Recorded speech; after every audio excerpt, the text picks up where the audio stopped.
말씀 나누겠습니다. 로마서 64번째, 로마서 6장 10절에서 11절까지의 말씀입니다. 함께 봉독하시죠.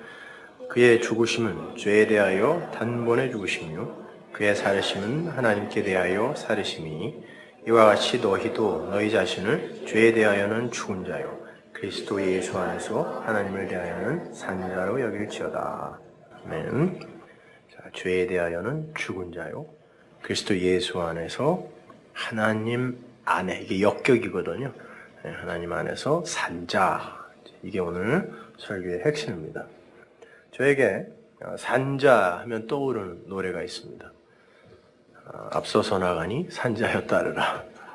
임을 위한 행진곡. 서슬퍼렇던 5060 시절에 입에 달고 살던 운동가. 그래서 저는 서울대에 이렇게 떠올리면 이 노래밖에 생각 안 나요. 그 노래 속에서의 산자는 인간 보편의 평등, 평화, 자유, 행복, 공평 등에 관심을 갖고 그것들을 성취하기 위해 행동을 내놓을 수 있는 사람, 이걸 세상이 산자라 그래요. 사람다운 사람 되기. 그래서 모두가 살기 좋은 사회, 그러므로 행복한 나라, 이렇게 홍익인간, 널리 인간을 이롭게 하는 그런 홍익인간을 향해 달리는 의식 있는 사람들을 이 사회는 산자라 불러요. 그런데 오늘 본문을 보면 성경은 십자가에서 죽었다가 살아나신 그리스도 예수와 그 안에서 함께 죽었다가 살아난 자들, 그들을 산자라 그래요. 세상에 대해서 죽었다가 하늘로 산 자들이거든요. 그렇게 해서 그들은 이 세상에서 나간 사람들이 되는 거예요.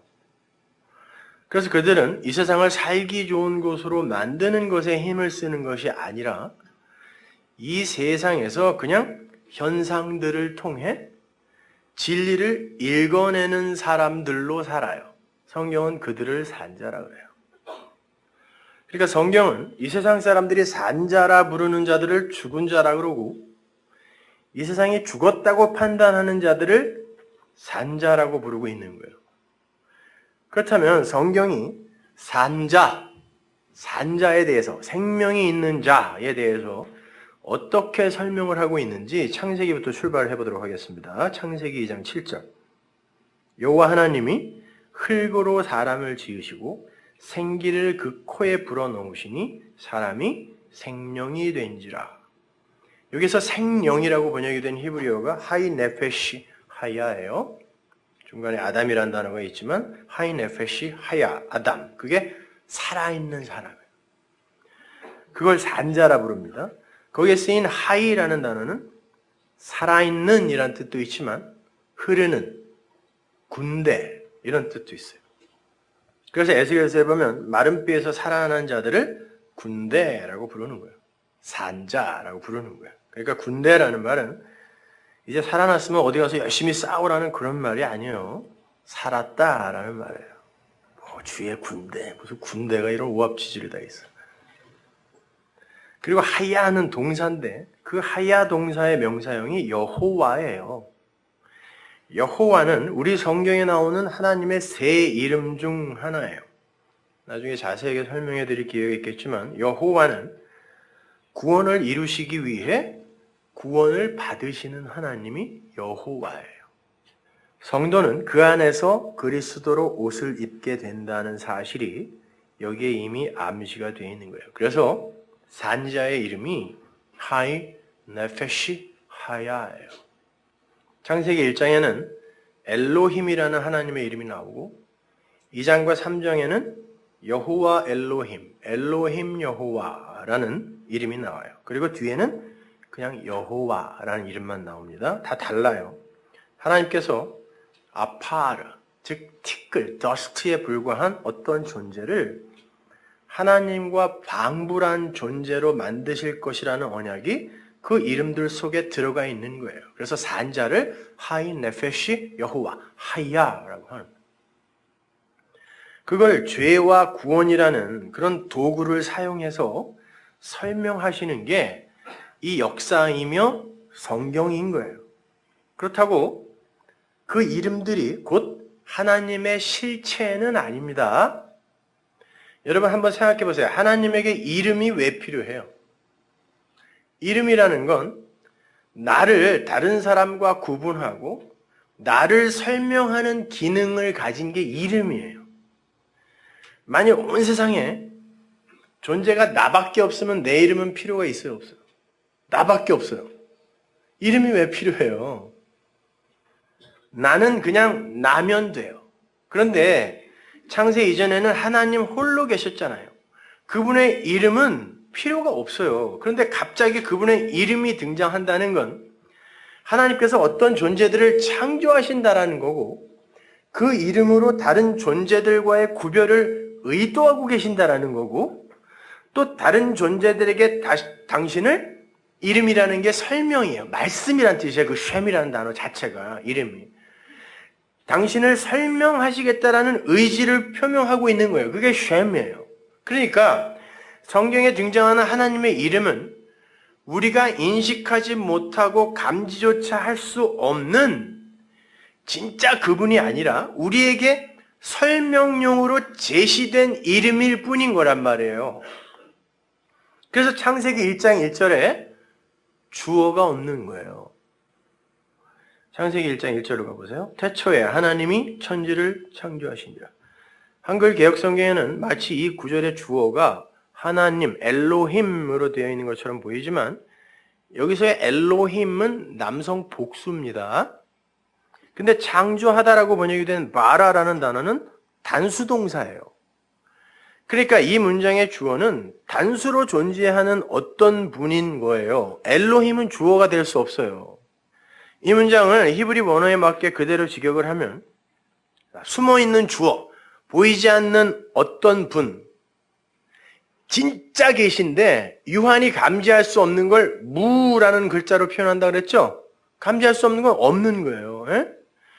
그 보이지 않는 어떤 분, 숨어있는 주어가 엘로힘으로 하늘과 땅을 창조하셨다. 하늘들이에요. 거기 쌍수예요. 하늘들과 땅을 창조하셨다. 예, 직역을 하면. 이 말은 보이지 않는 창조주 하나님께서 우리는 뭐라고 불러야 될지 몰라요, 그분을.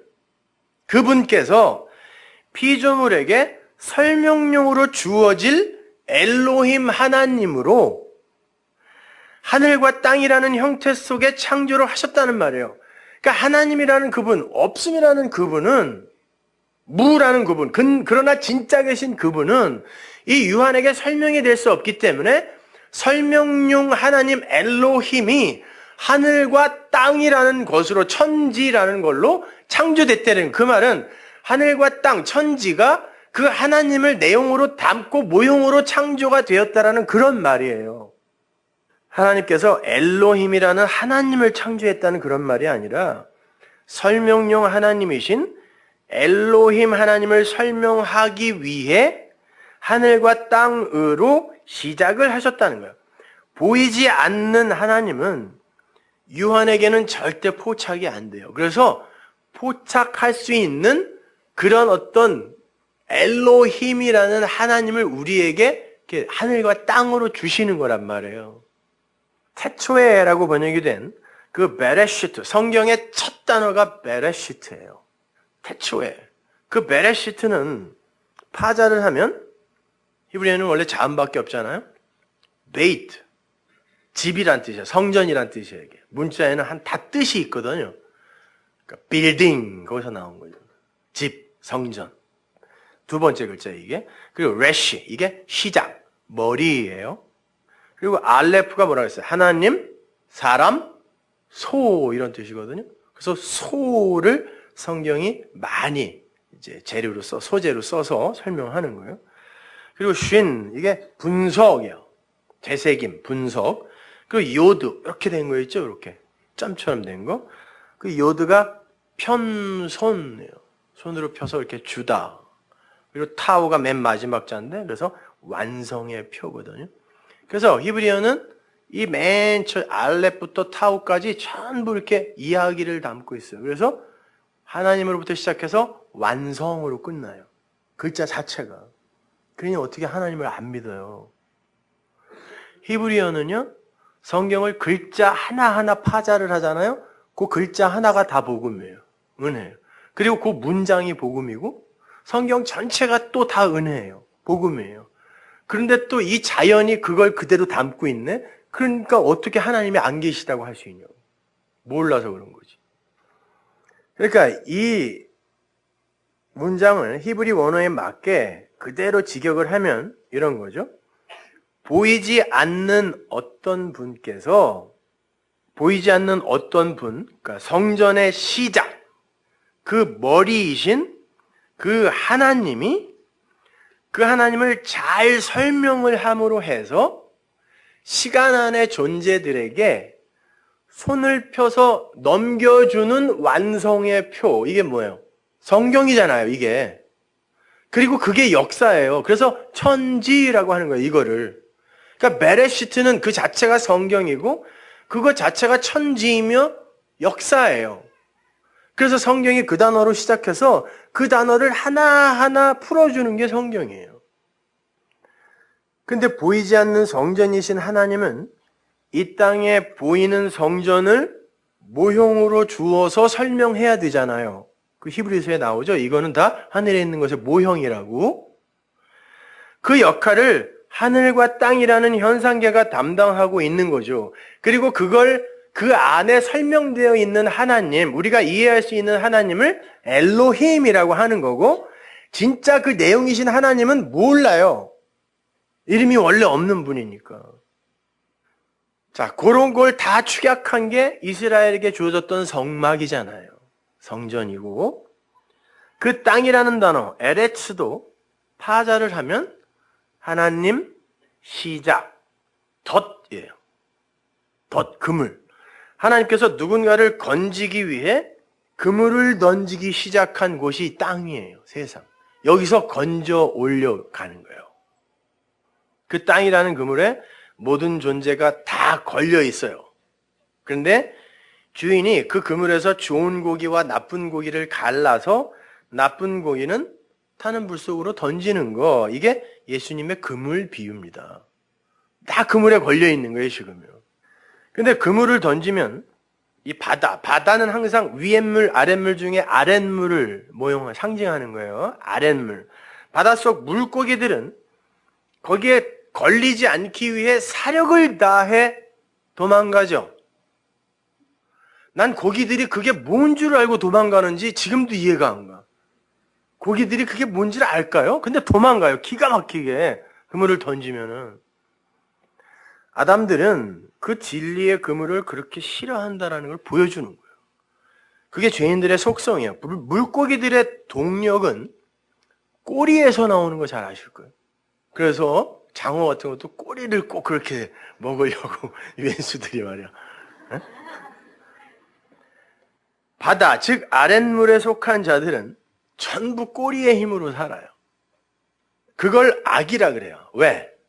그 꼬리의 힘이 좋을수록 잘 피해 도망가거든요. 그물을, 진리의 그물을. 반면에 바닷속에서는 물고기의 머리가 별로 쓸모가 없어요. 물고기가 그물을 피해 도망가는데 물고기의 머리는 전혀 도움이 되지 않아요. 그냥 맛만 있어요. 어두움이. 꼬리가 발달하지 않고 머리만 큰 고기는 그물을 던지면 백발백중 다 걸려요. 그러나 그렇게 낚여야 사는 거예요. 그래서 사람을 구원하는 걸 사람을 낚는다 그러는 거예요. 거기서 나와야 된다니까요. 아랫물에서. 그걸 빗대어서 성경이 머리가 될지언정 꼬리가 되지 말라 그런 거예요. 뭐 어디 가갖고 저기 핫바리 이런 거 하지 말라는 그런 소리가 아니라니까요. 고지론 주장하는 놈들이 꼭 요거 갖다 그렇게 써먹죠. 머리가 될지언정 꼬리가 되지 말라. 머리는 누구예요? 예수예요. 예수와 연합된 자가 돼야지 니들이 바닷물, 아랫물, 세상에서 꼬리, 니들의 힘으로 도망다니다 보면 진리에 절대 못 걸린다는 뜻이에요. 그런데 그러한 아랫물, 그 땅 속에 부정한 물고기들, 이게 다 물고기들. 성경에서 물고기는 부정한 거예요. 난태생. 그건 다산, 다그라는 단어가 다산, 알로 많이 물고기 알 얼마나 많이 났는지 보셨죠? 그거 생육과 번성은 하나님이 예수 안에서 완성하시는 건데 우리가 우리의 힘으로 인간의 힘을 자랑하겠다고 생육 번성하는 걸 낙으라 그래요. 그게 죄거든요. 그래서 부정하다 그래. 난태생은 다. 근데 모든 그 짐승들이 다 난태생이에요, 사실은요. 엄마가 애를 태 속에 갖고 있다가 양수가 터지죠. 그거 알이 깨지는 거예요, 여러분. 그래서 모든 인간을 다 부정하다 그러는 거예요. 그래서 그 난태생들은 다시 나야 되는 거예요. 그래서 부정한 것들은 그걸 거듭난다라고 하는 거란 말이에요. 뭐 박혁것의 주몽, 김수로 얘네만 알에서 난 게 아니라 여러분 다 알에서 나온 거예요. 난태생이에요. 그걸 부정한 거란 말이에요.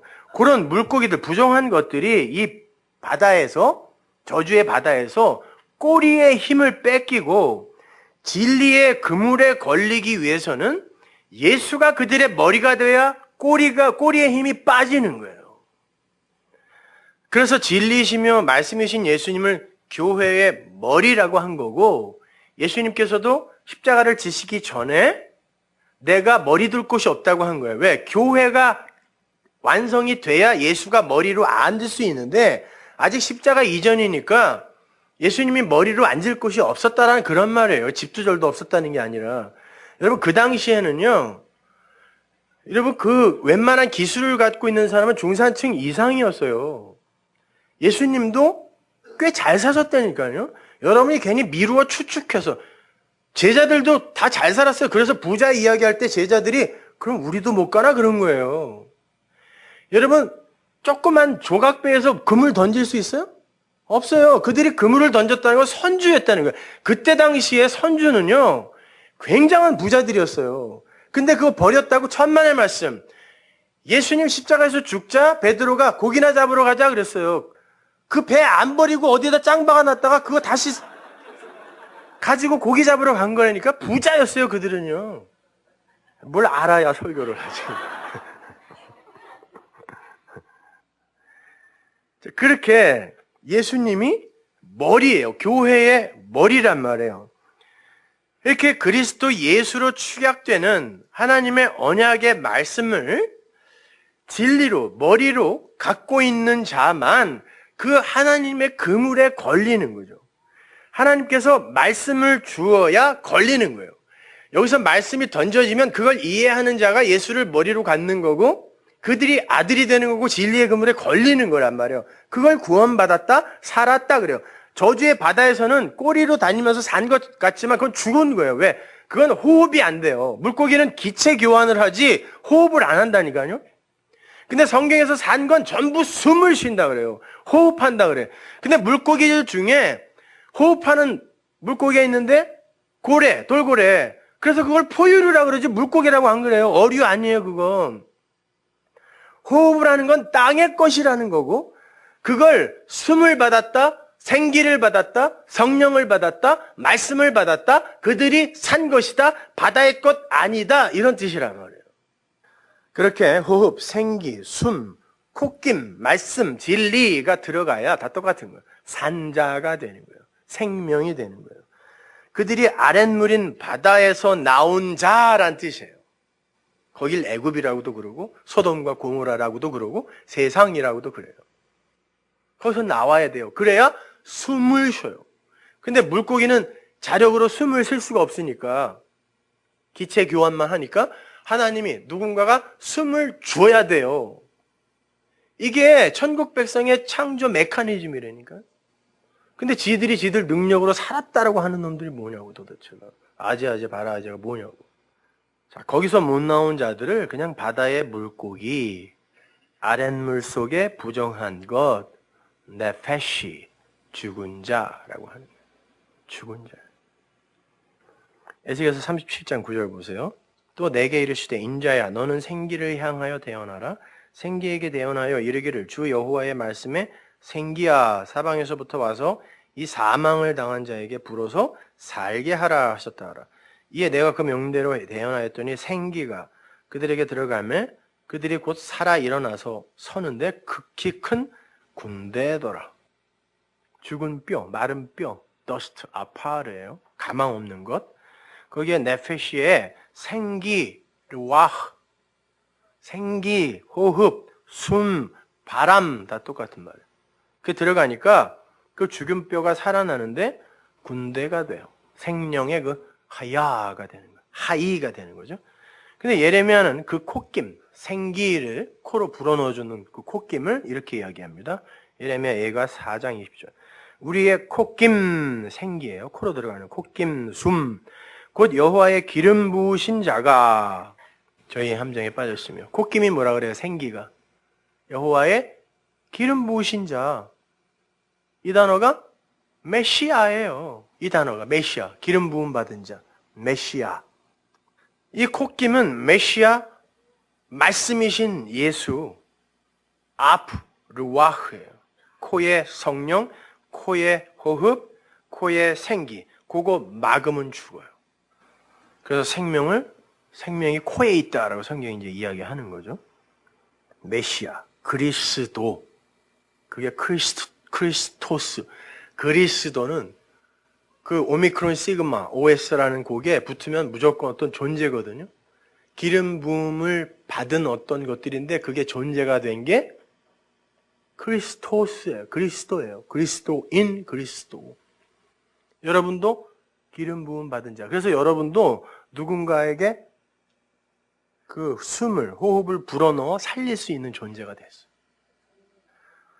바로 그 그리스도, 생기께서 이 땅에 직접 오셔서 제자들에게 부어지는 장면이 있습니다. 요한복음 20장 22절 보세요. 이 말씀을 하시고 저희를 향하사 숨을 내쉬며 가라사대 성령을 받으라. 숨을 내쉬는데 성령이라고 그러죠. 그래야 사는 거예요, 그게. 이게 오순절날 교회에 성령이 임하는 걸 그 제자에게 12지파를 상징하는 거니까 교회에게 먼저 그림으로 보여주는 거예요. 그렇게 해서 너희들은 교회는 살게 될 것이다를 너희가 네 죄든지 사하면 사하여질 것이요 네 죄든지 그대로 두면 그대로 있으리라 하시니라. 자, 생기, 성령을 불어넣으신 다음에 그 호흡을 받아 산 자들에게 뭔가를 지시하시는데 뭐라 그러냐면 가서 죄를 사하는 일을 하래요. 용서해주는 일을 하래요. 생명을 주는 일을 하래요. 숨을 불어넣으라는 말이잖아요, 그게. 심지어 예수님은 너희가 나보다 더 큰 일을 할 거라 그랬죠? 왜? 그때는 성령이 오시기 전이기 때문에 예수님 때에는 예수님의 말을, 진리를 아무도 못 알아먹었잖아요.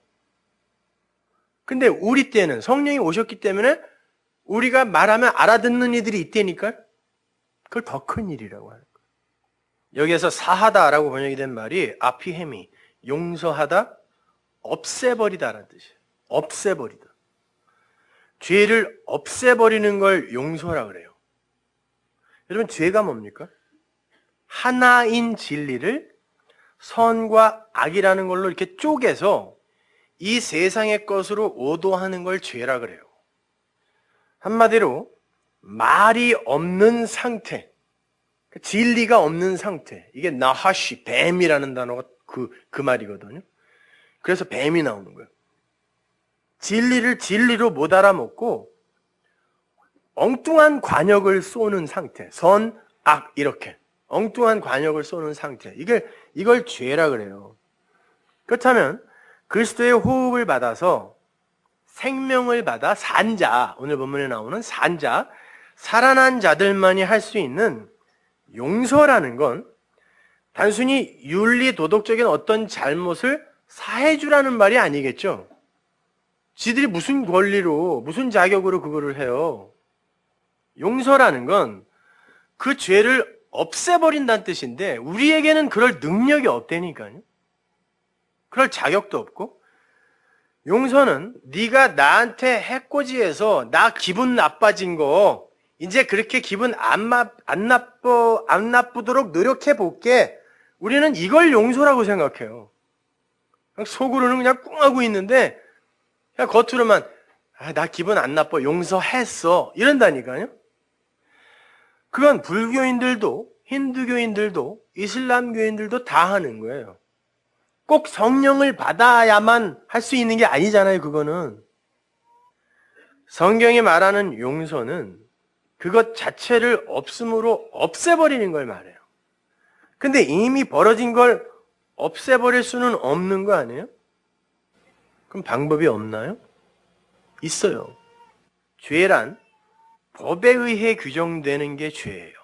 따라서 죄를 용서할 수 있는 길, 이미 있던 그것을 아예 없던 것으로 돌려버릴 수 있는 유일한 길은 그거는 이미 벌어졌기 때문에 법을 없애버리면 돼요. 그러면 죄가 없어져요. 그걸 용서라 그래요. 선과 악의 구조 자체를 파괴해버리는 거예요. 그러면 모든 죄가 사해져요. 그러면 그 죄의 열매인 사망이 물러가죠. 사망은 죄의 삭시니까. 그래서 그걸 산자라고 부르고 그걸 전해주어서 그를 용서하는 자를 살리는 자 그리스도라고 하는 거예요.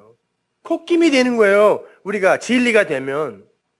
근데 그 일이 언제 일어났어요? 그리스도가 호흡을 성령으로, 숨을 성령으로 불어넣자, 말씀을, 진리를 불어넣자 그 일이 일어나는 거예요. 자, 영은 뭐라고 했어요? 요한복음에서. 내 말이 영이요 생명이다 그랬으니까. 거기서 영이 성령이에요. 중성으로 그려져 있잖아요. 말씀, 하나님의 말씀, 그 진리, 그 진리를 올바로 깨닫는 순간 그는 선과 악의 법에서 자유롭게 풀려나게 되고 그 즉시 용서를 할 수 있는 자가 되는 것이며 하나님은 그것만 하늘에서 인정해 준다는 뜻이에요. 숨, 콧김, 메시아, 그 말씀, 진리에 의해서 선과 악이라는 법에서 벗어나 거기에서 용서를 받고 그 용서를 또 누군가에게 전해주는 그것만 하나님이 인정한다는 거예요. 그런데 그 용서는 나에게서 가장 먼저 일어나야 돼요. 나를 용서할 수 없는 이들은 절대 너를 용서할 수 없어요. 왜? 그 용서라는 진리를 전해줄 수가 없기 때문에 그래요. 내가 용서받지 못하면, 나에게 용서받지 못하면. 그래서 예수님께서도 우리가 우리에게 죄 지은 자를 사하여 준 것 같이 우리의 죄를 사해 주세요 라고 기도하라고 그런 거예요. 이 말은 1차적으로 눈에는 눈, 이에는 이의 법칙, 이게 율법이잖아요.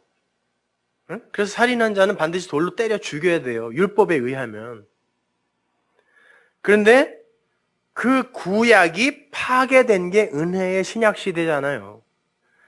그 법에 의해 일어났던 심판이 이제는 은혜로 용서되는 시대가 되었다라는 선언이에요. 그래서 우리가 우리를 살인한 자도 은혜로 용서할 수 있어요. 구약에서는 죽여야 돼요. 이게 선이에요. 구약에서는. 율법에 의해 죽여야 된다니까. 근데 우리가 우리에게 죄 지은 자를 그렇게 은혜로 용서해 줄 수 있는 시대가 된 것처럼 우리가 그렇게 용서받았군요를 아는 거. 그런데 그 안에는 그보다 더 깊은 진리가 복선으로 숨어 있어요. 예수님께서 제자들과 당신을 우리로 묶죠. 예수님이 우리의 머리가 되신 형국이에요. 그러니까 이 주기도문은 그리스도 예수와 제자들이 우리라는 한 몸으로 묶이게 되었을 때 일어나는 현실을 설명하는 거란 말이에요. 그렇게 예수가 성도의 머리로, 호흡으로, 생기로, 콧김으로, 우리로 연합이 되게 되면 죄인인 육신이 그리스도로 옷 입혀지는 거잖아요. 그러니까 수요일날 빠지지 말고 오시란 말이에요. 한 주라도 빠지면은 그 다음 주 걸 못 알아먹는다니까요. 그렇게 소멸되어 버리는 거란 말이에요. 예수로 우리가 옷 입으면. 그래서 속옷, 겉옷 이야기가 성경에 나오는 거예요. 예수님이 겉옷으로 우리에게 입혀져야 그래서 속옷을 주면 뭐 겉옷 이야기가 나오고 그러는 건데 그건 다음에 얘기해 줄게요.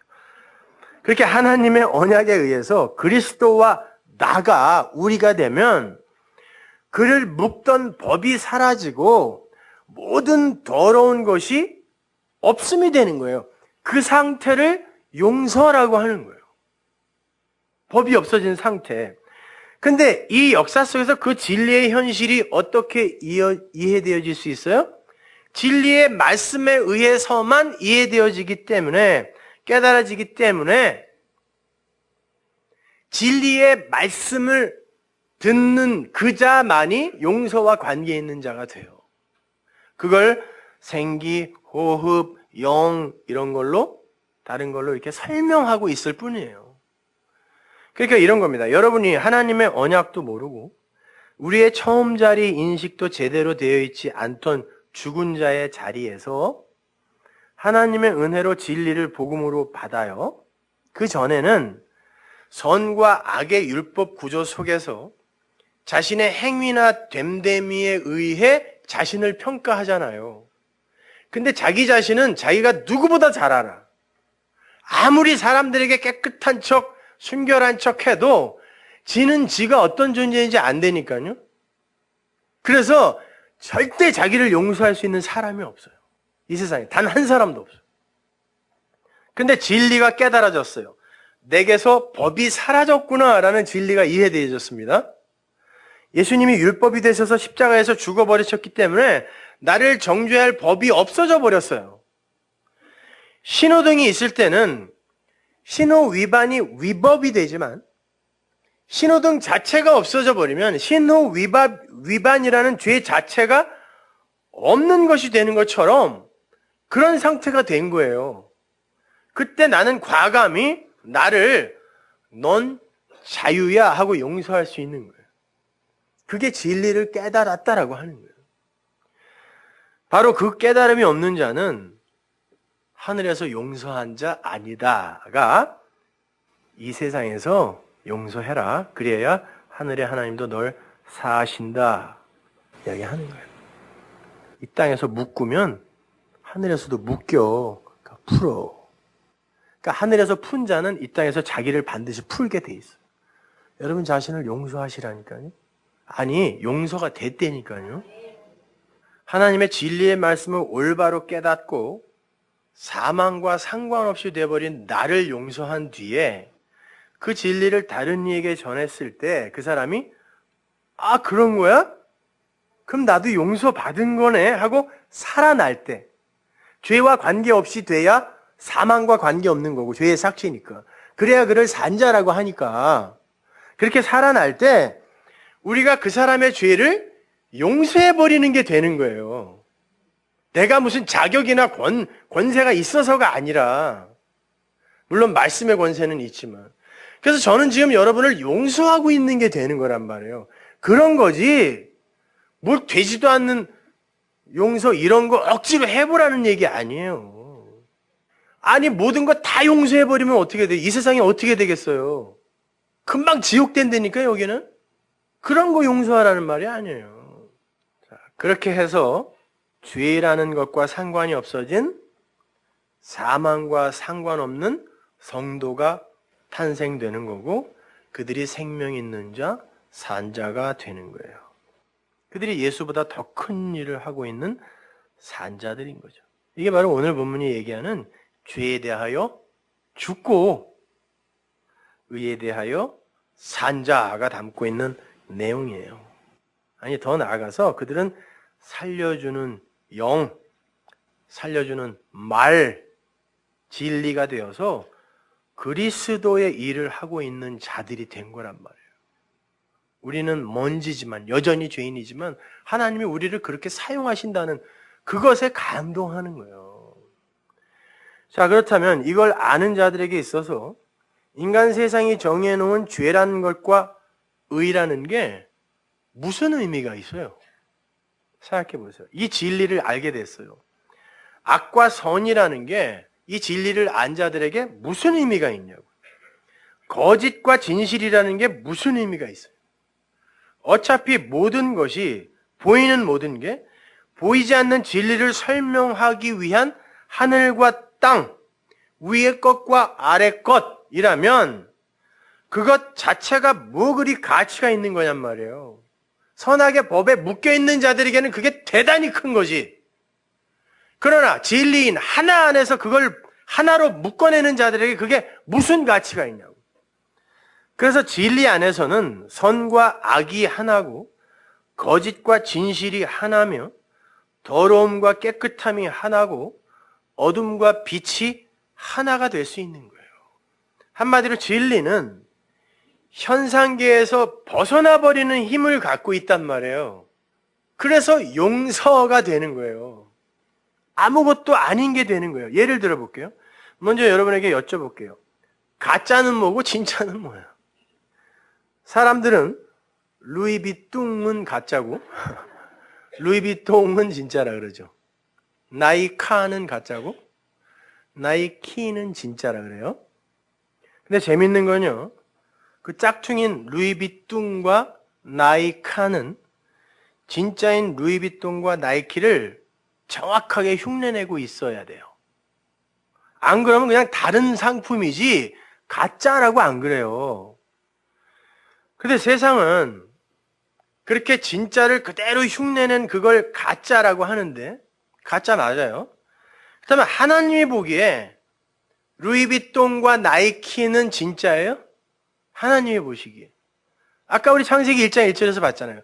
이 세상 모든 보이는 현상계에 있는 것들은 진짜인 그 무로 존재하는 어떤 걸 설명하기 위해 가짜로, 모형으로 이 세상에 잠시 생겨난 거란 말이에요. 그러면 이 세상 모든 건 다 뭐예요?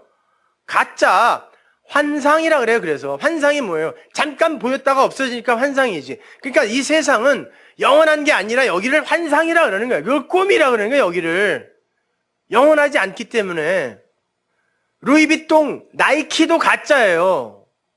진리를 아는 사람에게 있어서는요. 보이지 않는 진짜를 설명하기 위한 모형으로서의 가짜니까. 따라서 이 현상계의 모든 건 다 가짜예요. 심지어 여러분이 신주단지 모시듯이 심장 가장 가까운 곳에 대고 다니는 성경도 가짜예요. 앞뒤 다 끊어서 요거만 또 이야기하면 안 돼요. 그 속에 담긴 하나님이 진짜예요. 그걸 하나님으로 진리로 못 풀으면 그거가 가짜라니까요. 그냥 로고스라니까. 그거는 그릇이에요. 그거는요. 성경 속에서 그 진짜를 읽어내지 못하는 사람들은 전부 가짜를 읽고 있는 거고, 가짜를 연구하고 있는 거고, 가짜를 신앙하고 있는 거예요. 그렇다면 이제 참과 거짓을 한번 살펴보자고요. 참은 뭐예요? 성경에서 참은 항상 알레테이아인데 그 단어가 진리란 뜻이에요. 그러니까 참은 진리밖에 없어요. 진리 아닌 모든 건 다 거짓이에요. 따라서 성경 안에서 진리를 발견하지 못한 사람에게 있어서 성경은, 표피적으로만 보는 성경은 전부 거짓말이 되는 거예요. 그 거짓말을 전하는 자들을 거짓 선지자, 거짓 사도라고 하는 거고, 적 그리스도라고 하는 거예요. 진짜 말, 진리를 설명하는 자를 크리스토스라고 하는 거고, 적 그리스도는 그리스도와 반대되는, 그게 아니라 비슷하게 흉내내는 게 적 그리스도예요. 엔타이 크라이스트. 그러니까 이제 가짜와 거짓은 필요 없는 거예요? 아니에요. 우리는 유 안에 있기 때문에 가짜와 거짓이 없으면 진짜를 못 알아먹어요. 그래서 가짜들이 있는 거라니까요. 여기에. 하나님이 그렇게 현상계의 가짜와 거짓을 사용해서 보이지 않는 진리를 설명하는 거니까. 가짜 성전을 모형으로 주시고, 그 안에는 그런데 하나님이 일하는 진짜 성전이 메시지로 들어가 있었잖아요. 근데 하나님은 이건 가짜다 그러고 부수라고 그래요. 근데 그 안에서 하나님을, 진리를 읽어낸 사람들이 있었다니까요. 그들에게 그건 진짜라고요. 생명나무 실과를 설명하기 위해 선악과가 필요하고, 진짜 성전을 설명하기 위해 옛성전, 율법이라는 성전이 필요한 거고, 진짜 진리를 설명하기 위해 구약의 율법, 모세오경이 필요했던 거예요.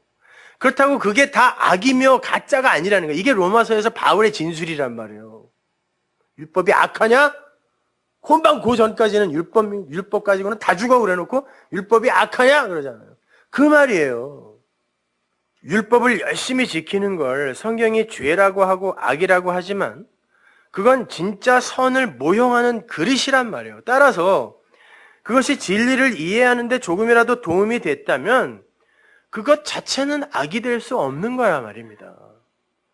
이렇게 생각해 보세요. 우리에게 밤의 광명이라고 이름 붙여진 달이 있죠. 달. 근데 그 밤의 광명은 사실 가짜잖아요. 달은 스스로 빛을 내는 게 아니니까. 달은 해의 빛을 받아서 광명의 행세를 하는 거예요. 흉내내는 거란 말이에요. 밤에 활동하는 가짜 해예요. 그걸 모형이라 그래요. 그렇게 달은 해가 있다라는 걸 설명하는 설명용 해란 말이에요. 달이 빛나는 걸 보면서 태양이 저렇게 빛나고 있구나를 알게 되는 거. 그래서 이 땅에서는 달과 해가 같은 모양, 같은 크기로 보는 거예요. 개기일식이나 개기월식 보면 정확하게 달이 해를 가려요. 실제로는 크기가 어마어마하게 차이가 나는데 이 땅에서 일부러 하나님이 우리에게 그렇게 보여주는 거라니까요. 크기가 똑같이 가짜로 만들어 놓고 거기에서 해를 봐라 라는 게 하나님이 이 세상을 우리에게 주신, 성경을 우리에게 주신 이유와 목적이란 말이에요. 다른 예를 들어볼게요.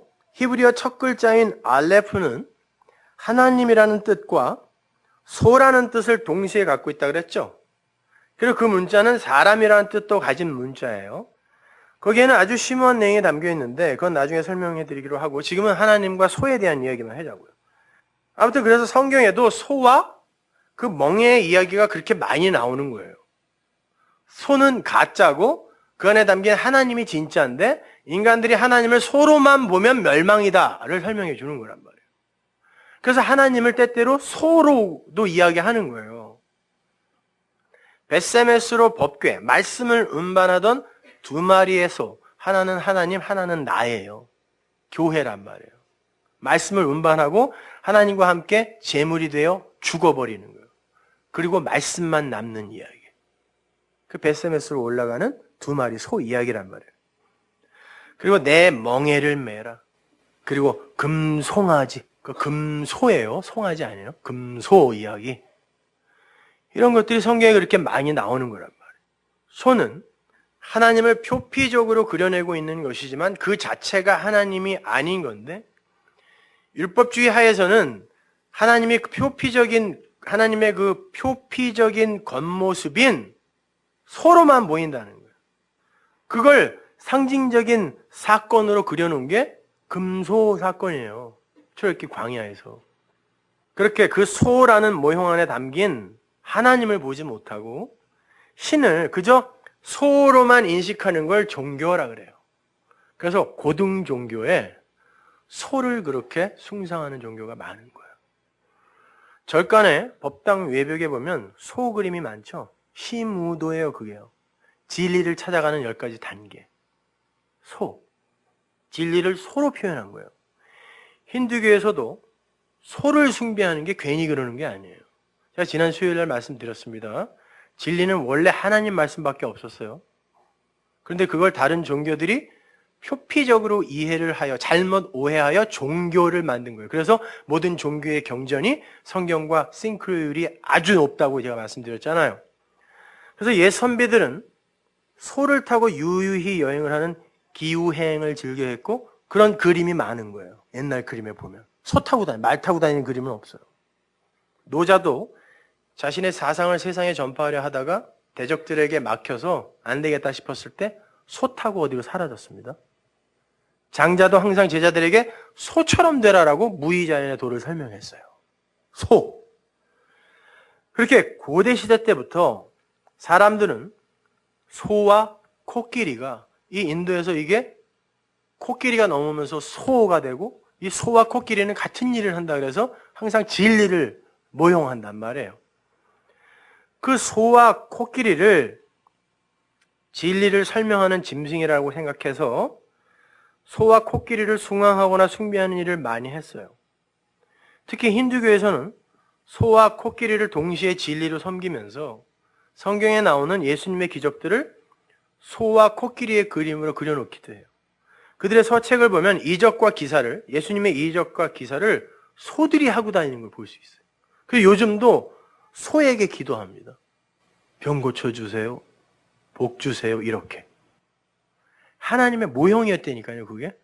근데 성경을 그렇게 소로만 보는 인간들이 여전히 하나님을 소 취급하고 있는 거예요, 오늘날 교회가. 99% 이상 다! 법당에 그려진 시무도 그 수준으로밖에 이해 안 하는 거예요, 우리 하나님을. 힌두교인들 보고 저놈들은 어떻게 소를 섬기냐, 이럴 자격 없다니까요, 오늘날 교회가. 상상하다라는 말이 코끼리 상자잖아요. 석가모니가 야, 장님 코끼리 만지듯 하지 마. 다리만 만지면 기둥 같고 배만 만지면 천장 같고 꼬리만 만지면 뱀 같고 그거 진리 아니야. 그게 다 모여져야 진리란다. 그래서 상상이라는 말을 쓴 거예요. 코끼리를 생각하라. 근데 진리가 뭔지 모르니까 진짜 엉뚱한 상상만 하는 거라. 소가 뭔지를 생각하라. 그게 성경을 묵상하라는 말이에요. 엉뚱한 거 상상해서 지들이 하나님 만들어내고 이러는 거 하지 말라는 말이에요. 전부 소 같은 하나님 믿고 있잖아요, 지금. 이스라엘의 출애굽 당시에 세상을 대표하고 상징하던 그 애굽 18왕조의 주신이 하돌이라는 암소와 아피스라는 황소였어요. 그 애굽의 주신이. 근데 하나님이 거기서 끄집어내서 이스라엘에게 니들이 믿는 하나님은 뭐니? 한번 만들어봐 그랬더니 걔네들도 소를 만들어내더라는 거예요. 애굽과 니네는 똑같은 놈들이다를 보여준 거예요, 거기서요. 애굽도 소, 니들도 소. 나는 그냥 어딜 가든 음매구나. 나를 위한 하나님. 그 풍요의 신이거든. 그렇게 소는 보이지 않는 하나님, 진리이신 하나님을 설명하는 모형이에요. 그건 심판의 대상이며 저주의 대상이에요. 그 소는 죽어야 돼요. 그래서 율법의 돌판이 그 앞에서 깨진 거예요. 엘리사가 진리를 쫓아갈 때 소를 죽여버리고 태워버리고 먹어버리고 하고. 그처럼 소는 가짜예요. 그러나 진짜인 하나님을 담고 있는 그릇이에요. 그래서 소도 필요해요. 그러나 그 소는 제물로 죽는 소란 말이에요. 그리고 하나님으로 다시 살아야 돼요. 반드시 진리 안에서. 자, 그럼 보잔 말이에요. 힌두교인들이 보는 소는 그저 소지만 저는 그 속에서 하나님을 읽습니다. 여러분도 그 소를 보면서 그 안에 있는 하나님을 읽어요. 진리가 뭔지 이제 알았으니까. 우리는 그 소 속에서 하나님을 상상한단 말이에요, 진짜. 그렇다면 그 가짜인 소가 나쁜 겁니까? 아니란 말이에요. 있어야 된단 말이에요. 그래서 이 세상이 지금 있는 거예요, 이 가짜가. 진리를 알지 못하는 이들에게는 우상이요, 가짜요, 악한 거요, 마귀가 될 수 있지만 진리를 아는 자들에게 있어서 그것들은 보이지 않는 것들의 모형일 뿐이에요. 그래서 그 둘은 하나라니까요. 그래서 그걸 용서라고 하는 거예요. 나에게 아무것도 아닌 게 되는 거라니까. 진리를 설명하는, 모형하는 어떤 것이니까. 그래서 나에게서 선과 악이 다 수용이 되는 거예요. 그게 선악체계에서 벗어난 거란 말이에요. 악하게 살란 말이 아니라. 이렇게 진리 안에서 모든 게 하나로 보일 때 우리는 가난과 부유, 아름다움과 추함, 어둠과 밝음, 이런 것 사이에서 어느 한쪽으로 치우치지 않을 수 있는 거예요. 그래서 하나님 나라에 가면 어떤 얼굴로 태어나도 괜찮아. 우리 청년이, LA에 있을 때 우리 청년이, 목사님 몇 살 때로 태어나요? 부활하면. 왜 그러냐 했더니, 성형수술 전으로 태어나면 큰일 나는데. 후로 부활해야 된대, 자기는. 그런 게 문제가 안 되는 곳, 거기를 하나님 나라라 그래요. 가슴 철렁 내려앉는 사람 많죠, 지금. 그렇게 어느 한쪽으로 치우치지 않을 수 있는 그 둘로 보지 않을 수 있는 상태를 하나님 나라라고 그러고 그 진리예요, 그게. 근데 항상 그렇게 둘로 보는 거. 관역은 여기 하나가 있는데 항상 둘로 나누어서 이리로 가거나 선으로 가거나 악으로 가는 걸 관역을 벗어나다 하마르티아, 그걸 죄라 그래요. 범죄라는 단어도 파라푸토마이, 옆으로 떨어지다, 옆으로 치우치다라는 거예요. 그래서 C, 길가밭에 떨어지면 안 돼요. 길가에 떨어지면 안 돼요. 길에서 치우쳐 떨어졌다라는 거거든요. 길이라는 진리에 떨어져야 돼요. 근데 C, 길에 떨어지면 안 되잖아요. 밭에 떨어져야지. 근데 거기선 그런다니까요. 길가에 떨어지면 안 된다 그래요. 그 말은 길에 떨어지라는 얘기예요. 그렇게 선이나 악의 한 방향으로 치우쳐버리는 게 곧 죄예요. 그들이 어떻게 용서를 알 것이며, 어떻게 자신을 용서할 것이며, 어떻게 다른 이들에게 용서의 복음을 전할 수 있겠어요? 그들이 다 죽은 자들인 거예요. 굳이 꼭대기에 올라가서 하나님의 복음을 전파하라? 이거 다 물고기들이에요. 적그리스도들. 너무 심한 거 아닌가? 아니, 더 욕을 해주고 싶은데 얘는 마음을 잡아갖고 내가 적그리스도들이에요. 그렇게 진리는 모든 것을 하나로 아우르는 힘이 있어요. 그걸 자유라고 그러고 그걸 연합이라고 그러고 그걸 생명이라고 그래요. 하나예요. 그래서 그들은 하나님이라는 실체가 없이 자신들은 존재일 수도 없다라는 걸 알아요. 왜? 하나님이 계시니까. 그래서 우리의 형상, 모양 이런 단어가 나오는 거예요. 달이 해라는 실체를 그리는 것처럼 하나님이 우리처럼 생겼다는 말 아니 무식한 소리들 하지 마세요. 하나님이라는 실체가 없이 우리는 존재일 수도 없다라는 사실도 알지만 그래서 하나님이 아무 때나 자신들을 그냥 흙으로 버린다 해도 그 지옥이잖아요. 땅이 흙이 흙처럼 그냥 사는 거. 그래서 언제든지 지옥에 흙으로 버리신다 해도 아무런 할 말이 없게 되는 거예요. 그러나 동시에 그들은 진리이신 말씀이 자기에게 들어와서 자신을 하나님으로 연합시켜 내어서 그리스도인으로 창조해 내셨다라는 것도 알아요. 그들 자신이 진리가 되어버린 거죠. 그래서 그들이 가는 곳에 자유가 있고 그들이 가는 곳이 하나님 나라예요. 그래서 진리가 된 성도는 지옥에 안 가는 게 아니라 여기서 자기 스스로 지옥과 상관없는 자가 되어버리는 거예요. 그가 가는 곳에 자유가 있고 법이 없어졌어요. 느껴져 이게. 자유가 있고 그가 가는 곳에 선악의 법이 사라져요. 그가 가는 곳에 부유와 가난이라는 추함과 이쁨이라는 아름다움이라는 이런 이중적 선과 악의 구분이 없어지고 진리로 모든 게 하나로 아울러지는데 거기가 왜 안식이 없고 행복이 없고 기쁨이 없겠냐고요. 우리가 아직 육을 갖고 있기 때문에 그걸 풍성히 못 누려서 그렇지. 그러면 그 진리가 된 자가 이제 완성이 되어서 그가 가는 곳이 다 하나님 나라가 되는 거예요. 그래서 그 어디나 하늘나라라고 하는 거예요. 근데 그가 지옥에 갔어요? 거기가 뭐가 돼요? 천국이 된다니까? 그래서 그는 지옥에 못 가는 거예요. 관계없는 자가 되는 거라니까요. 그래서 여러분이 이 세상에서 그 진리를 못 알아먹고 법에 묶인 상태로 아무리 착한 일 주렁주렁 매달고 가봐야 여러분은 그 법 때문에 흙처럼 살게 되는 거예요. 지옥이에요. 거기. 여러분이 그렇게 진리로 그 지옥을 깨버리지 못하면 죽어도 천국에 못 가요. 이 땅에서 여러분을 풀어주셔야 돼요. 용서하셔야 돼요. 그게 지옥을 깨버리는 거라니까요. 땅에서 묶이면 하늘에서도 묶여요.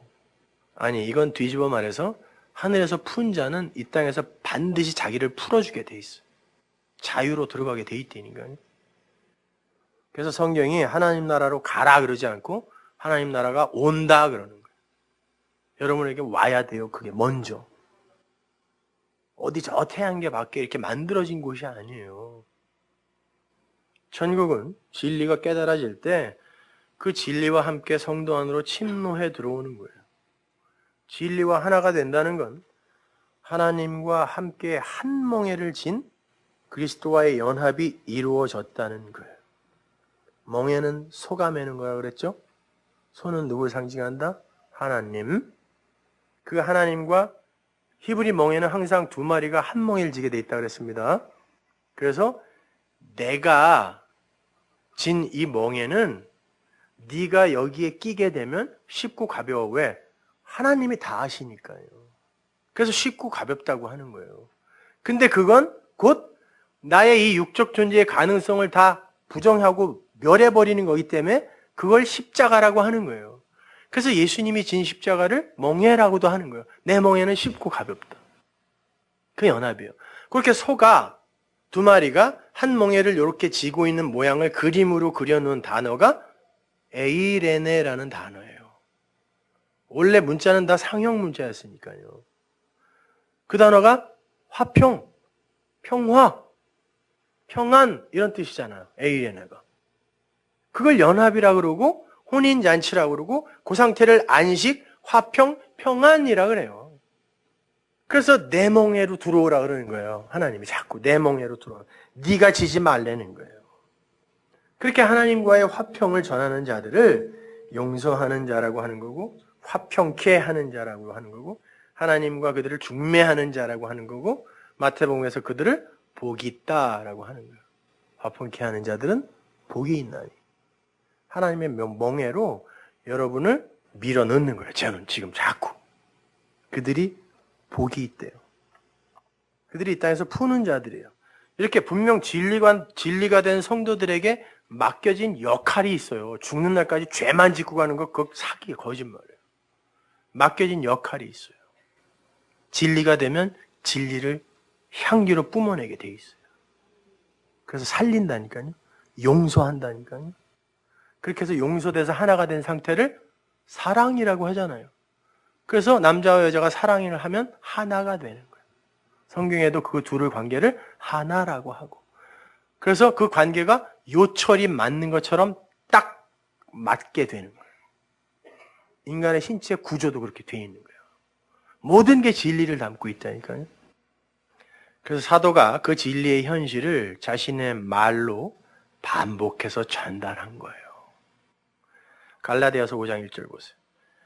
그리스도께서 우리를 자유케 하려고 자유를 주셨으니 그러므로 굳세게 서서 다시는 종의 멍에를 매지 말라.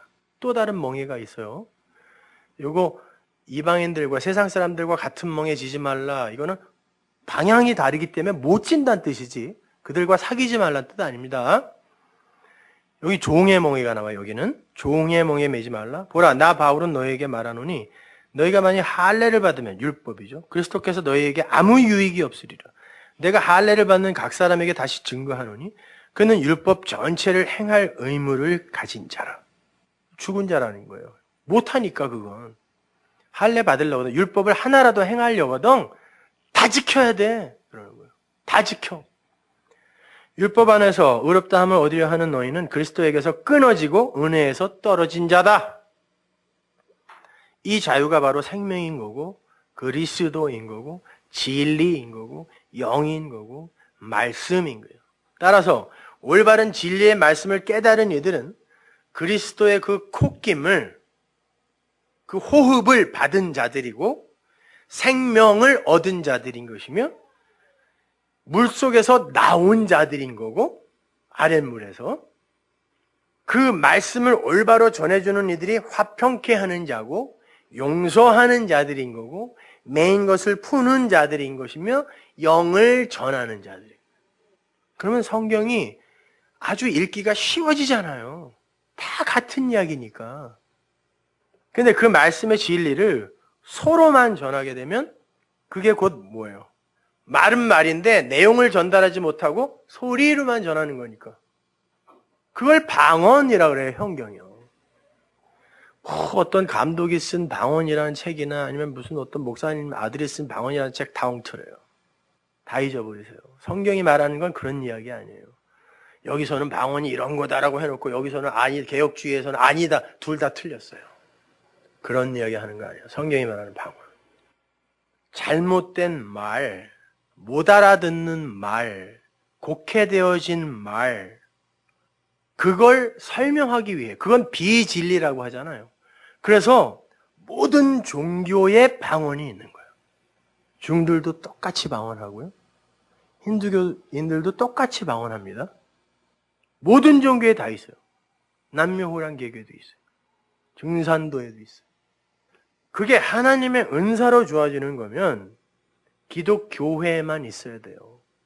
근데 절에도 방언이 있고 힌두교에도 있고 이슬람교에도 있고 그건 진리가 아닌 모든 건 기독교도 태반이 진리 아닌 걸 전하고 있으니까 그러니까 거기에도 방언이 있다니까요. 못 알아듣는 말. 아니 니들 못 알아듣는구나.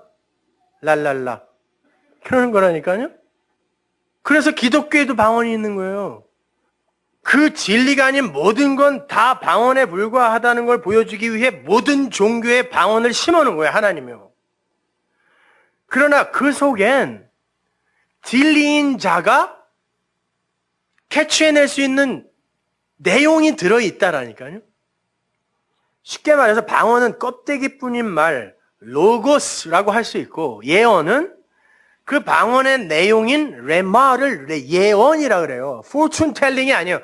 앞에 있는 어떤 일을 이렇게 얘기해 주는 거 이거 아니라니까요. 성경에 나오는 예언은. 따라서 모든 방언, 모든 로고스에는 내용이 반드시 담겨 있어요.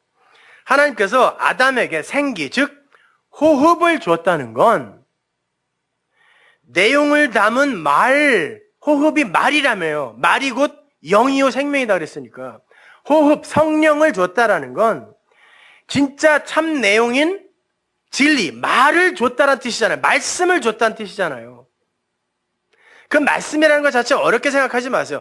보이지 않는 어떤 하나님을 유한에게 보이는 걸로 설명하는 게 다 말씀이잖아요. 그래서 하나님을 말씀이라고 하는 거지, 말씀이 뭐야? 그런 거 고민하지 마세요. 설명하는 거란 말이에요, 하나님을. 우리 수준에 맞게. 그래서 예수님을 말씀이라 그러는 거예요. 그분이 진짜 하나님의 형상이다 그러잖아요, 사도 바울이.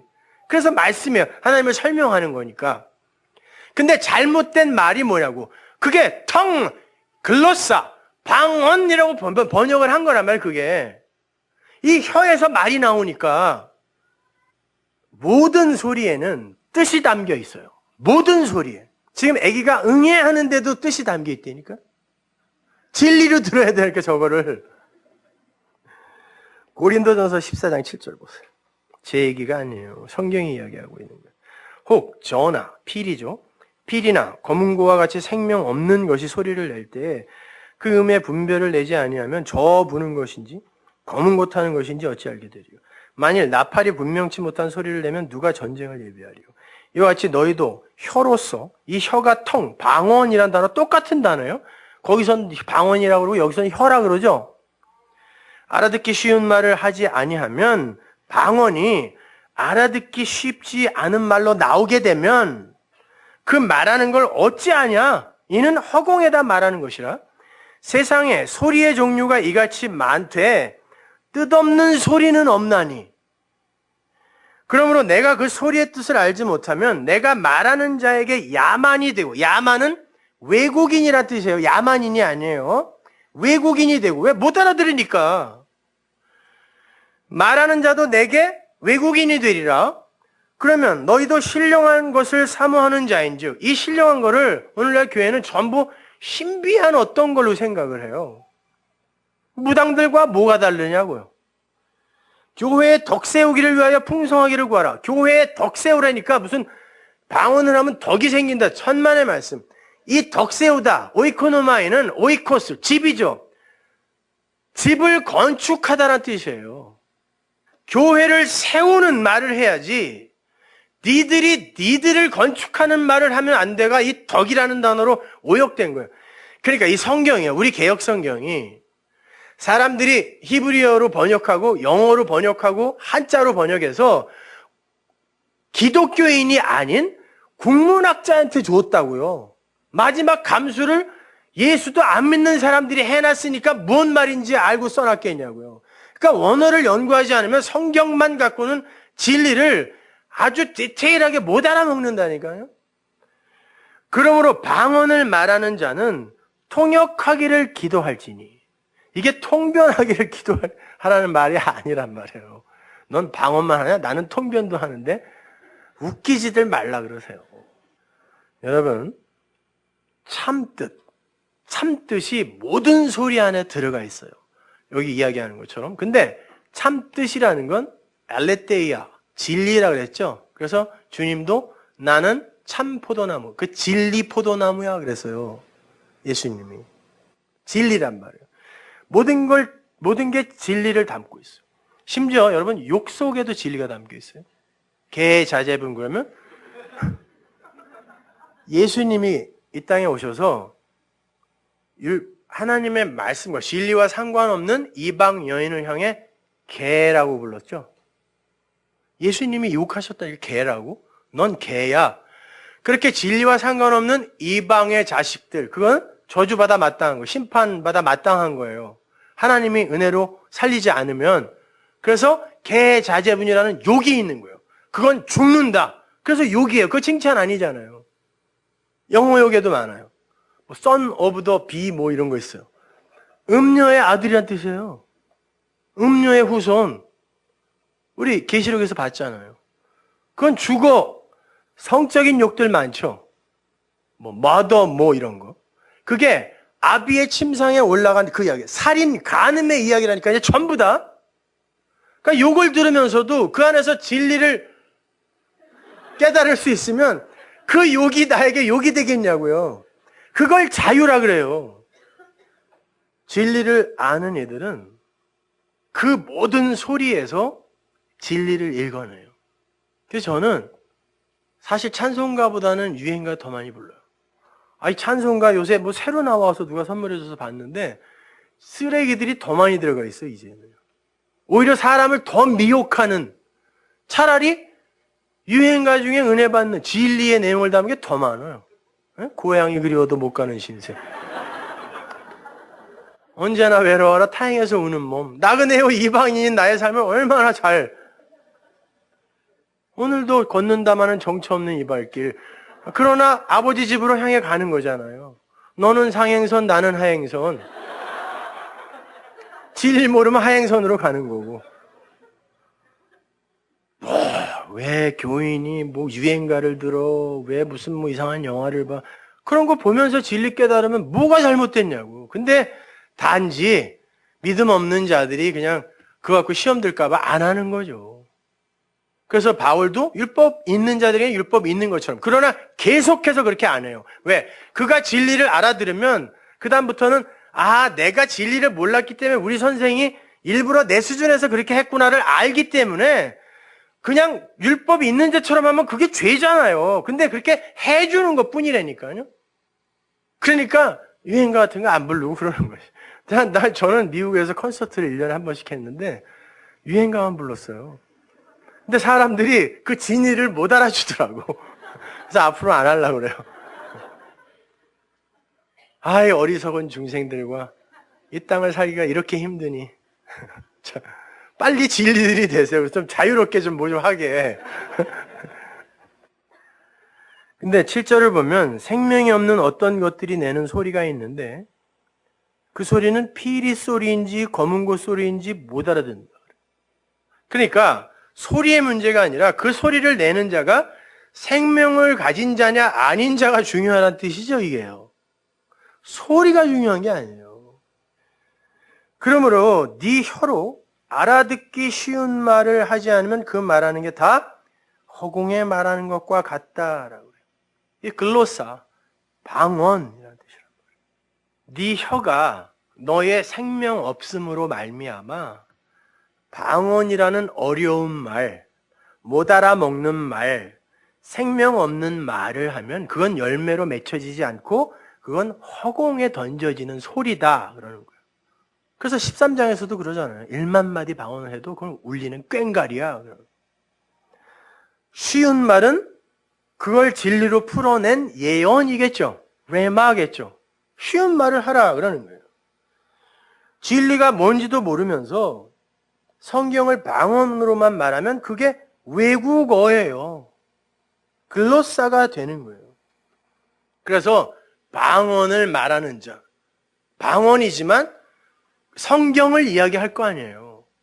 로고스를 이야기할 거 아니에요. 그걸 모르고 이야기하는 것 뿐이지. 그러니까 통역을 기도하라. 이게 이해되어지고 그 이해되어진 진리만 전해지게 해주세요가 방언하는 자들아, 로고스로 말은 할 줄 아는 자들아, 내용은 모르는 자들아, 이게 네 안에서 통역이 되어 이해되어지게 해달라고 기도하라는 뜻이에요. 무슨 통변을 하게 해달라고 기도하라는 게 아니라 그래야 예언을 할 거 아니에요. 그래야 레마를 전할 거 아닙니까? 그러면서 뭐라고 하냐면 그게 신령한 것이다 그러잖아요. 그러니까 신령한 것이 뭐예요? 14장 1절에도 나오죠. 신령한 것을 구하라. 무슨 성령 집회 이런 데서 일어나는 그런 것들 구하라는 말이 아니라 방언으로 그칠 수 있는 하나님의 말씀을 잘 이해하고 통역해서 진리로 받아들여 그걸 진리로 전할 수 있게 해달라는 그게 신령한 것을 구하는 거다라고 바울이 얘기하잖아요, 여기요. 제 얘기가 아니라. 그걸 근거로 위로 올라가 보세요. 14장 4절. 방언을 말하는 자는 자기의 덕을 세우고 예언하는 자는 교회의 덕을 세우나니. 덕을 세우다. 이 오이코노미가 건축하다라는 뜻이라고 그랬죠. 방언, 로고스로 그러니까 말을 전하긴 전해요. 뭐 좋은 이야기는 하는데 그게 레마, 예언이 아닐 땐 그게 자기는 뭐를 했기 때문에 열매는 안 맺었는데 이게 자기 의로 쌓이게 되면 나를 건축하는 게 된다 뜻이에요. 그게 자기의 덕을 쌓는다예요.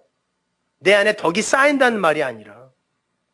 근데 그 건축자들은 항상 모퉁이 뚫린 예수를 집어 던지는 건축자들이란 말이에요. 그건 안 되는 거죠.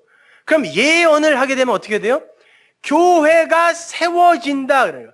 교회가 하나님의 성전으로 유익하게 세워진다예요. 그게 교회의 덕이 된다는 뜻이라고요. 정확히 말하면은 예언으로 통변된 방언, 이것이 성경을 방언으로 소로만 읽고 전하는 자는 자기의 건축물을 세우는 거예요.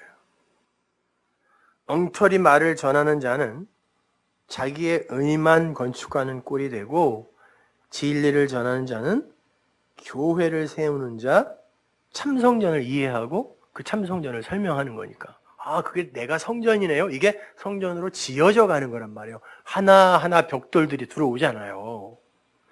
여러분이 육적 성숙을 이룬다는 뜻이 아니라 교회를 세우는 자, 용서하는 자, 화평케 하는 자, 살리는 자가 된다는 말이에요. 그래서 바울이 그 다음 절에서 난 너희가 다 방언 말하기를 원하나 특별히 better than 예언하기를 원한다 그러는 거예요. 왜? 로고스로 말하는 건 다 누구나 해야 되잖아요. 그러나 그게 예언으로 나오지 않으면 그건 네 의로 쌓일 수 있으니까 이게 통역이 되어서 나에게 예언으로 오게 해주세요. 그리고 내가 예언으로, 레마로 전할 수 있게 해주세요. 이 기도하라는 뜻이에요. 방언하기를 구하라는 게 아니라. 에? 그래갖고 그냥 어떤 기도원에 가면은 순 개소리들, 왈왈왈왈, 네 소리밖에 안 들리잖아요. 개들이에요, 그게요.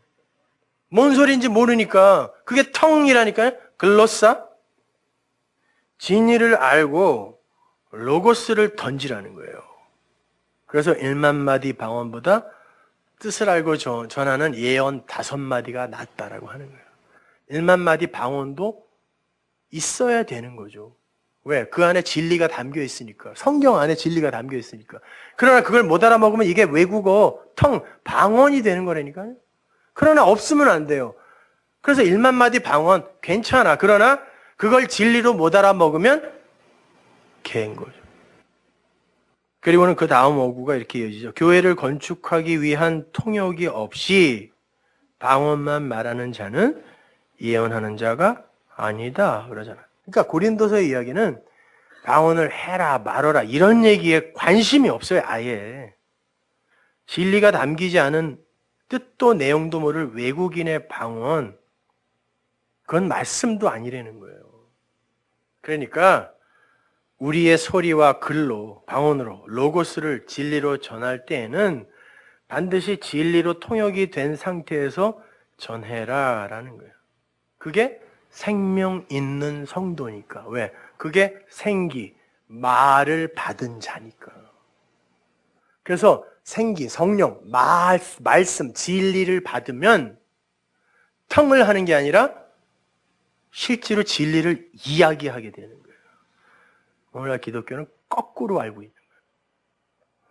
그래서 사도행전 2장의 오순절 사건에서도 바로 그 방언, 글로사, 거기도 나와요. 글로사, 방언 나오죠? 성령이 임하니까 방언이 터졌잖아요. 그 글로사와 똑같은 단어가 어디 나와요? 성령, 불의 혀, 이 텅이 글로사에 똑같은 말이에요. 인간들의 방언과 불의 혀, 진짜 하나님의 불에서 나온 그 텅, 그 말이 대조가 되고 있어요. 근데 말이, 성령이 임했잖아요. 불의 혀처럼. 그렇게 임하니까 어떤 일이 일어나요?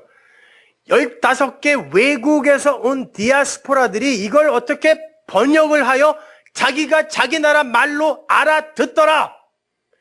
바벨론의 저주가, 바벨탑의 저주가 거기에서 텅으로 갈라졌잖아요. 못 알아듣는 말로. 성령에 의해 거기서 회복이 되는 거예요. 저주가 은혜로 회복이 되는 거라니까요. 그래서 구약에서 그 저주받은 율법, 소로만 읽혀졌던 율법에 의해, 계명에 의해 3,000명이 소만 들었다가 도륙당한 그 3,000명이 이 불의 혀, 글로사, 진짜 글로사가 와서 이게 통역이 되니까 3,000명이 살아 올라오는 거예요. 베드로가 그 불의 혀, 통을 받아서 예언으로 던졌더니, 설교를 했더니 3,000명이 살아 올라와 교회로 성전이 건축되더라. 그게 방언의 이야기예요. 여러분은 어떤 혀를 갖고 계십니까? 어떤 말을 담고 계세요? 죽이는 혀, 방언입니까? 살리는 혀, 예언, 진리, 영의 말입니까? 야고보서 3장 5절 보세요. 이와 같이 혀도 작은 지체로 돼. 이게 방언이라는 단어 똑같은 단어예요. 글로사. 혀도 작은 지체로 돼 큰 것을 자랑하도다. 보라, 어떻게 작은 불이 어떻게 많은 나무를 태우는가. 혀는 곧 불이요, 불의 세계라. 혀는 우리 지체 중에서 온몸을 더럽히고 생의 바퀴를 불사르느니 그 사르는 것이 지옥불에서 나느니라. 혀는, 말은 불의 혀여야 되는데, 그 사도행전 2장에 나온 불의 혀여야 되는데 지옥불에서 나온 혀들이 있다는 거죠. 그건 멸망에 쓰이는 거라는데. 그 방언, 예언이 안 된 방언, 로고스, 거기에서만 머물러 있는 거.